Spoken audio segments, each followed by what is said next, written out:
Hi, Heleen. Okay, so yes, let's start with the easy one. Of all the roles and the skills you portrayed, why have you chosen community?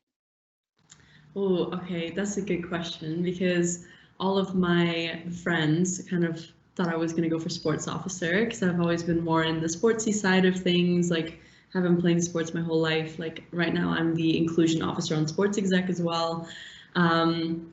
But when I was thinking about the role itself, and I was asked by a lot of my friends, or like not pushed, but they were like, "Oh, you should really go for it." I thought, okay, the actual role itself seems very fun, but if I were to do anything within sports, I've always been more interested in like the role that I have now in exec, which is about representation and building a community around sports, and more not necessarily the sports themselves, but just the fact that people can find like-minded people, or can meet friends, and all about like mental health and well-being in the sport, and that everyone in a sense is equal. And that's what's interested me more within sport, rather than and I know it's very important, but rather than getting a new boathouse for rowing, for example. Yeah, so I kind of said like, oh yeah, if I were to go for one, I would go for community. And then I kind of was pushed in that path. And so I think I'm really excited about the potential this has, and obviously I would love to work with sport as well, but just be able to kind of cover every student group possible. Following that, which Bath experience do you think has prepared you best for this role? Oh, I think honestly inclusion officer for yeah, so I've played volleyball since for years now, but I've been very involved in the volleyball community on committee, and that's kind of primed me a little bit to like work more with SU and kind of have a leadership role in that sense. But I think this year when I put myself forward for inclusion officer on Sports Exec, I, in full transparency, originally went for volunteer recognition and I didn't get it. And I was like, oh, okay. And then Tom was like, oh, you should go for inclusion officer. I think you'd be really good at it. And I kind of had a fear of, I was like, oh, I don't know if I would be as, if I would be able to represent, underrepresented groups, and if, they would trust me in that sense. But I think it was more like the passion that I found in that I have always wanted everyone to just be happy. Like, I think that's like my motto. I want everyone to be happy all the time and, feel included and feel like a part of a community. And so I thought, okay, you know what, like, I'll just go for inclusion officer, like, forget like the fear of, doing it wrong or like saying the wrong thing in the role. And honestly, it's been like a blessing that I didn't get volunteer recognition coordinator, because I have loved this role, like talking to, different underrepresented groups and, just doing what I can to help sports become more inclusive and societies and the SU as a whole. Fab. Okay, moving on specifically to your manifesto. You say in the manifesto, improve efficiency of support services. How do you propose to do that? Yeah, so also, I don't know if I'm talking too much. If I'm if I'm waffling a bit, you can tell me to stop. Yeah, so in terms of the efficiency, I know the welfare services are really good at uni, and there's a lot of different resources for students to use if they feel like they need support.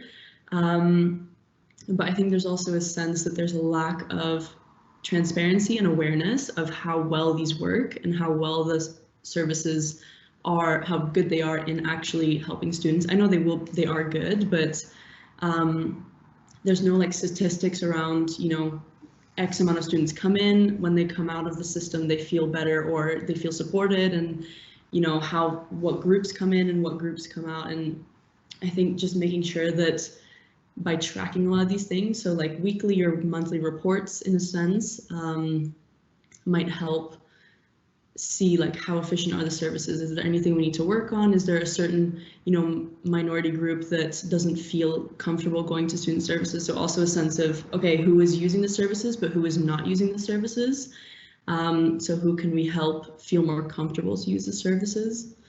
Also, I said services about 20 times in the last like 5 seconds.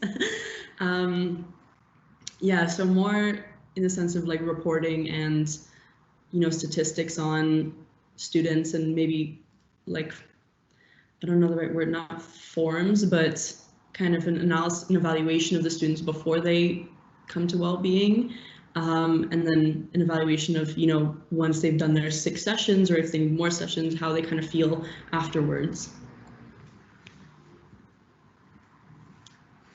Cool, thank you. Number 4, so you talk about the year-round community building events. Will this be different or in line to the refreshers/freshers events? Oh, that's a really good question, actually.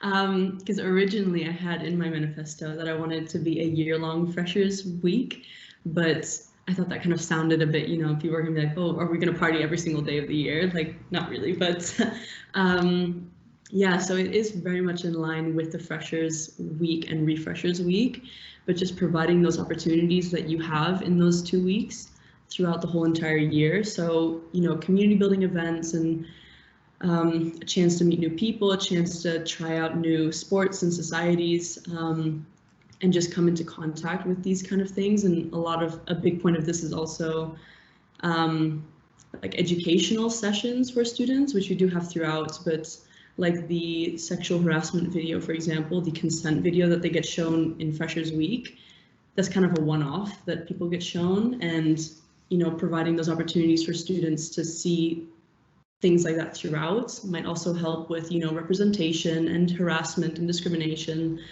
And I think the most important thing that I kind of want to get across with the manifesto or with my campaign that I want to help achieve is just to rebuild the community in a sense. So after, you know, a COVID year, everyone feels a bit fragmented and doesn't really feel part of the Bath community, and, you know, feels a bit lonely and missing friends and missing that like social interaction. So providing that Freshers Week feeling where you've never felt more part of the Bath community as you have in that 1 week, and you're kind of talking to like everyone you see and everyone wants to be friends with everyone, kind of hoping to bring that throughout the whole entire year. Nice, okay. Within that sort of remit, your manifesto proposes the Bath network. And I'd like to know, how is this different from Bath Connection or the SU Bath Community Facebook page in terms of the purpose it serves? Oh yeah, so it actually is very similar in the sense that its main function is to, you know, bring people together that have similar interests, or have people feel a part of a whole. But with this, it would more be at the start of the year, or, you know, throughout the year as well, kind of like so for the society side, like a form that you fill out that, you know, you put in your interests, like, oh, you know, I'm vegetarian, I like team sports, I like, you know, I'm really a big fan of animals, or I like, you know, racing or cars. And it'll give you a list of all the societies that, you know, would be of interest to you, with like contact information for those, you know, the chairs or something, and then all the sports clubs that you might be able to join, all the different, you know, faith and cultural groups or diversity and support groups. Because I feel like there's such a massive, you know, what's the word? Like, there's massive availability of things you could join, but I think a lot of times in Freshers Week, you know, if you're at Freshers Fair, you're kind of overwhelmed by, okay, I need to go to this stall and this stall, and like, well, will they be nice to me? That kind of feeling.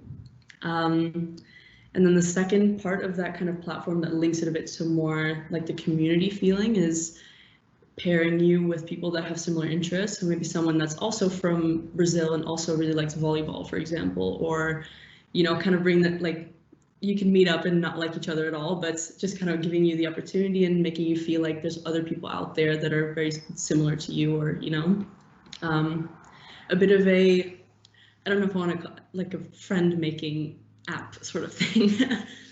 Yeah. Like a buddy system. Yeah, exactly. Nice. Okay. Kind of sort of on the same lines. The phrase you use is DNS inclusion within sports.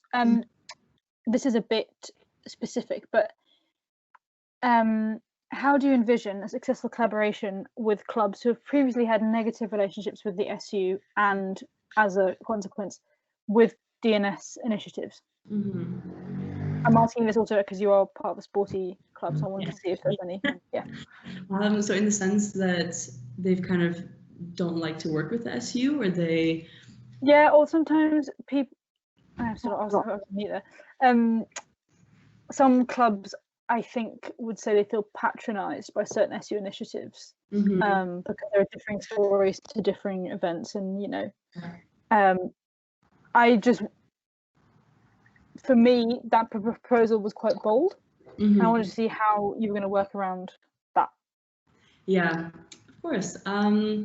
So the whole idea behind it is mainly as so as inclusion officer right now, I'm fully aware that I'm not representative of most of the minorities we have at the university.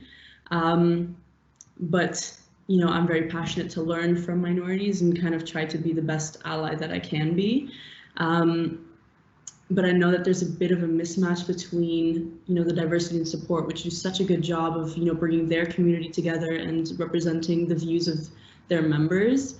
But that's not always translated and communicated as effectively with the execs from sports and activities and education. And there's a lot of needs that are unmet just because of the lack of space to communicate those needs with the sports clubs or the societies. And it's kind of come through. And when I was writing my manifesto, I had a lot of calls with different diversity and support groups and different communities, and they kind of have said the same. They're like, oh, we have no idea how the sports work, so we just don't really work with them at all, which I think is such a shame, because relying on just one representative being the inclusion officer or welfare and inclusivity officer in different sports to take on that big burden is a lot. So I kind of proposed in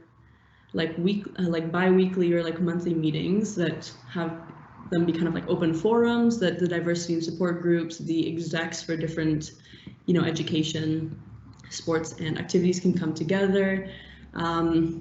Every session you learn about a different minority group and the kind of issues they're facing. Different groups can bring forward questions they might have about. So in sports, they can say, oh, we're working on this initiative right now. Like, how would you, as a representative of the disability action group, what's your views on that? What would you want to see changed to represent your members a bit better? So kind of create more of an open discussion between all the student leaders that we have within the SU with diversity and support, so that they really feel like their voice is heard. Nice. Moving on a bit, with regards to recorded lectures, this is a very small point, but as a Polis student, it's worth mentioning. In previous years, many lecturers are happy to have their stuff recorded, but famously, although Polis is a small department, they are the loudest when it comes to complaining about recorded lectures. Would you have a message of protection for them, because their concerns are in terms of libel and government, whatever, or how would you confront lecturers who after the pandemic revert back to not recording any of the lectures? I think it would more be, so I know a lot of students kind of see that reasoning, and now especially after COVID, they think, okay, why wouldn't lecturers want to record their sessions? Why are they being stubborn, and why are they making us come to all these sessions that I can't follow and I have no idea, I can't catch up, so more opening a conversation with these lecturers about, okay, why do you not want to record it? Is there any way we can come around any apprehension you might have towards that? Because I think the most important thing is listening to individual needs and not having, it's nice to have rules that cover everyone just to make sure that everyone's, equal. But I do understand that, everyone has individual needs and has different reasonings behind it. And, a lot of lecturers might feel uncomfortable. And if there's some way we could go about that, working with the lecturers, then that would be ideal. In other terms, communicating it with the students as well. Okay, why exactly does the lecturer not want to record it? Is it just because they want you to show up? Then there might be other ways we can incentivize that. I don't know if that answered your question, but yeah, okay.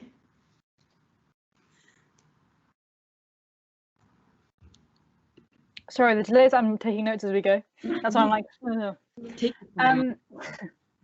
We're going to go on to housing now. You proposed to help people find the perfect housemates. How do you propose to do that? So this one I'm very excited about. Yeah, so I think especially after this year, and I know it's happened in like previous years, like non-COVID years, it's the same, but especially in a COVID year, a lot of people might not have met, you know, enough people to go out and know, okay, I want to live with them, or they might not have found the group or the one person that they definitely want to live with.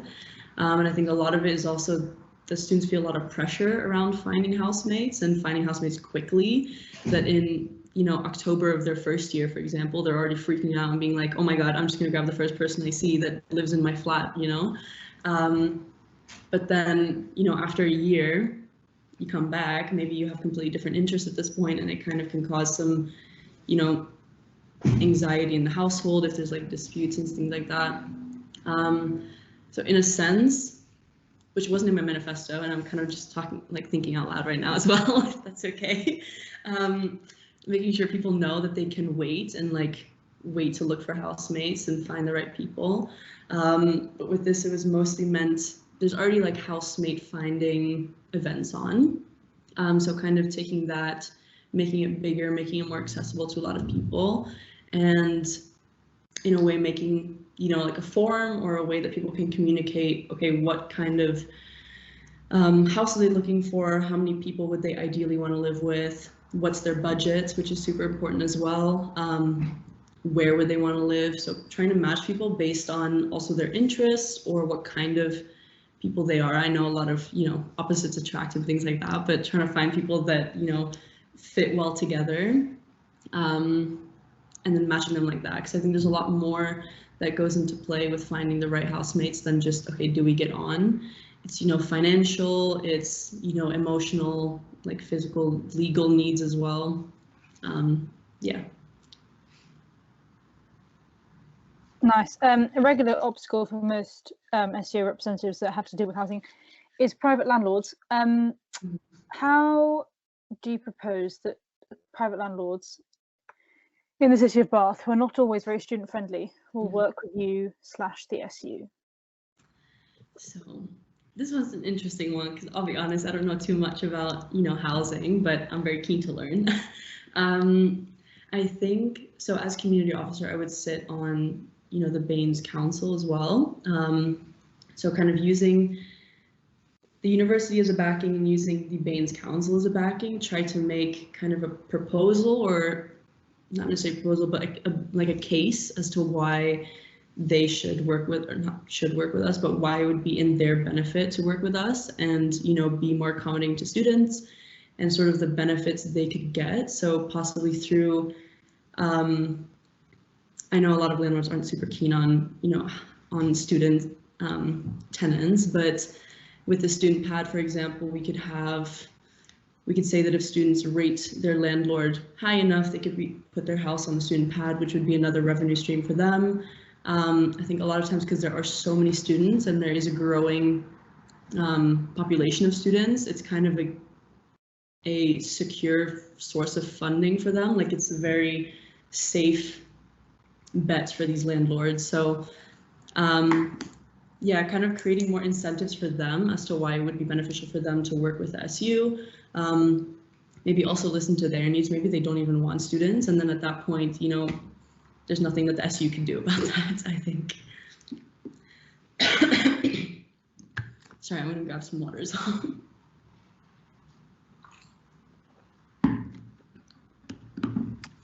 Okay, we're going to go on to mental health. We're coming to the end of this, I promise.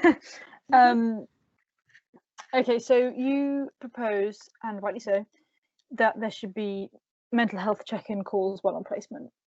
Now, this is something that I'm aware already happens, which is why I'm saying rightly so. In your view, who should take this on? Would it be the tutor? Would it be the placement officer? I ask specifically also because some faculties and departments have an imbalanced student to staff ratio. So something as regular as check-in calls might not be possible for certain students on placement compared to their classmates or the friends on other courses. Yeah, so that's a very interesting one that I thought about as well, and I realize it's very vague the way I put it on my manifesto. But yeah, I think as the placement students are still a super important part of Bath, you know, they're still students, they're still paying for the services, and they're a massive cohort that the university sends out every single year, you know, out into the world to kind of figure out, you know, life on their own. I think just support in general is super important, and I can speak from my experience. I know the university is very supportive, but I think you feel this massive disconnect between, okay, I'm a student or am I working now? Can I still go to them with issues? And I'm, you know, very lucky because I'm in the School of Management, and they have a super good placement office that's very supportive. They've checked up on us all the time. But in my opinion, it was more a case of, okay, are you doing okay, like work-wise? Like, are you getting on with your colleagues? Like things like that. That I didn't necessarily feel comfortable telling them about, like a mental health issue, or if I was struggling, feeling, you know, anxious or very pressured by work. I felt like there was very little they could actually do. Yeah, but in terms of who would take on that responsibility, I'm fully, you know, aware that a lot of faculties don't have the resources that the School of Management has in terms of, you know, placement supervisors and things like that, and they use like actual staff or like lecturers to take on that responsibility. But I think given the fact that we're sending out such a massive cohort of placement students every single year, the university should take responsibility for having 1 or 2 full-time staff within well-being services that kind of takes that role on. That is a, you know, a dedicated placement mental health supervisor that students can feel comfortable going up to them, because they do deal with a completely different set of issues that students who are, you know, in Bath struggle with, and they're a bit, you know, harder to reach sometimes. They're working full-time as well. Yeah, so just being more aware of that, and I think the university should and would definitely be up for, you know, funding that, or, you know, allocating 1 or 2 full-time staff members to that. I think at least I would lobby for that at least. Fab. Okay, we're going on a bit to the environmental thing you mentioned. So cost of living and wastage initiative. This is normally under the activities office remit. Would you be working with the activities office on this, or would this be a separate endeavour? Yeah, as much as possible, honestly. I know it sounds a bit cliche, but as community officer, I'm all about working with everyone and like bringing everyone that's interested in this together. So yeah, the more the merrier, honestly, that wants to work on this. I think especially something that's as important as, you know, reducing the cost of living for students, and like wastage as well. That should ideally cover, you know, sports, activities, education, like every single officer. But yeah, definitely working with, you know, anyone that wants to really on this would be ideal. I think also, like, that's one of the things I realize is that, you know, as community officer, I know it would be, you know, a point of contact and, you know, not responsible for the students, but I would be there to look out for student needs within the community. But it's not necessarily, okay, what does Heleen think should happen? And that's not with my manifesto as well, what I want to get across. I don't want to say, okay, this is what I think you guys need, and that's what I'm going to do for you guys. It's more of, okay, how can we all work together to achieve this? Like, what do the students actually want to see? So if the students don't want clothes swapping, I won't push for clothes swapping. I won't be like, no, trust me, you guys need this. Like, I won't do that. And yeah, so working with like as many people as possible. I would never make a decision or push for something on my own either. I think it would definitely have to be a group backing, or yeah. Okay, last 2 questions, and they're a bit different to everything I just asked you. In few words, why do you think you're better than your competition? Oh no, I was so scared this question was gonna come up.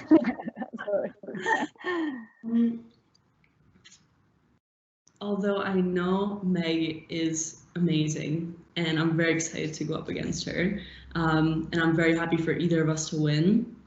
I think it's more my passion. And I don't know much about Meg's passion, but I'll talk about my passion. I think I'm just very passionate and I just want to learn. And I think a lot of students can maybe relate to the same situation I'm in, that I've not always been very confident in my ability to represent students and represent, you know, different needs of, you know, different minorities and things like that. And also talking about things like housing that I actually don't know anything about or am learning about. Kind of giving power to students to kind of take on that little community officer role on their own a little bit as well. And I just want everyone, you know, to be happy and feel included. And if that's, you know, the only thing I get out of this is to make like one student happy, I think that would definitely make my year.